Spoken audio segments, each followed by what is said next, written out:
Hello friends, आज मैं आपको सुनाने जा रही हूँ 3 भाई और एक बहन की कहानी। एक गांव में एक सुखी परिवार रहता था। उस परिवार में 3 भाई और एक बहन थी। उनके माँ बाप उन चारों से बेहद प्यार करते थे, मगर बीच वाले बेटे से थोड़े परेशान थे, क्योंकि बड़ा बेटा पढ़ लिख कर डॉक्टर बन गया और छोटा बेटा भी पढ़ लिख कर इंजीनियर बन गया था। मगर उनका बीच वाला बेटा बिल्कुल गंवार और आवारा ही बनकर रह गया। अब उनके 2 बेटे डॉक्टर और इंजीनियर ने शादी भी कर ली थी और कुछ महीनों के बाद ही उनकी बेटी की भी एक अच्छे घराने में शादी हो गई थी। मगर बीच वाला बेटा अभी भी कुंवारा ही था, क्योंकि वो बिल्कुल अनपढ़ था और कहीं पर मजदूरी का छोटा सा काम करता था। इसलिए इसे शादी के लिए कोई भी लड़की नहीं मिल रही थी और उसके माँ बाप उससे बहुत परेशान हो चुके थे। अब जब भी उसकी बहन अपने मायके आती तो पहले वो अपने डॉक्टर और इंजीनियर भाइयों से मिलती थी, मगर बीच वाले भाई से वो बहुत कम मिलती थी, क्योंकि वो उसे ज़्यादा पैसे नहीं दे पाता था। लेकिन फिर भी वो अपनी बहन से बहुत प्यार करता था। अब उनके पिताजी की बीच वाले बेटे की शादी किए बिना ही मृत्यु हो गई। उनकी माँ ने सोचा कहीं अब किसी के मुंह से बंटवारे की बात ना निकले, इसलिए अपने ही गांव की एक सीधी सादी लड़की से अपने गंवार लड़के की शादी करवा दी। शादी होते ही ना जाने क्या हुआ। अब उसका अनपढ़ बेटा पूरा मन लगाकर काम करने लगा और पहले से कहीं ज़्यादा मेहनत भी करने लगा।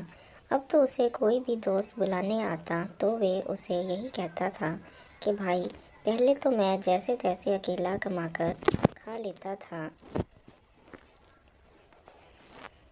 मगर अब मेरी शादी हो गई तो मुझे अपनी पत्नी के लिए भी कमाना पड़ता है और कल को आने वाले बच्चों के लिए भी तो कुछ छोड़ना ही पड़ेगा। इसलिए दोस्त, अब मैं तेरे साथ नहीं घूम सकता। ये कहकर उसका गंवार लड़का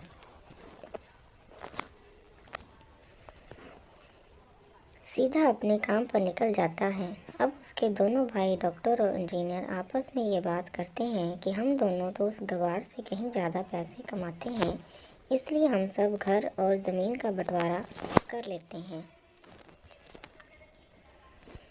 और उन्होंने अपनी बहन को भी बुलवा लिया और अपने गंवार भाई से भी कह दिया कि आज तुम अपने काम पर मत जाना, क्योंकि हम सब आज घर और ज़मीन का बंटवारा करेंगे।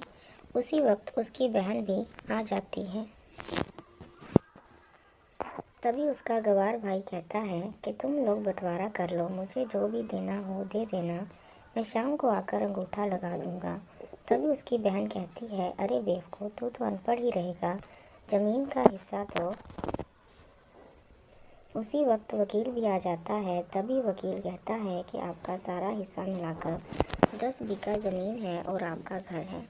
अब ये बताओ कि इसको कितना हिस्सा देना है, मैं उसी हिसाब से बंटवारे के कागज़ बना दूंगा।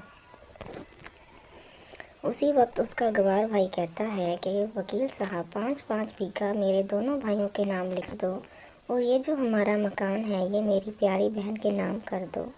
तभी उसके दोनों भाई और बहन पूछते हैं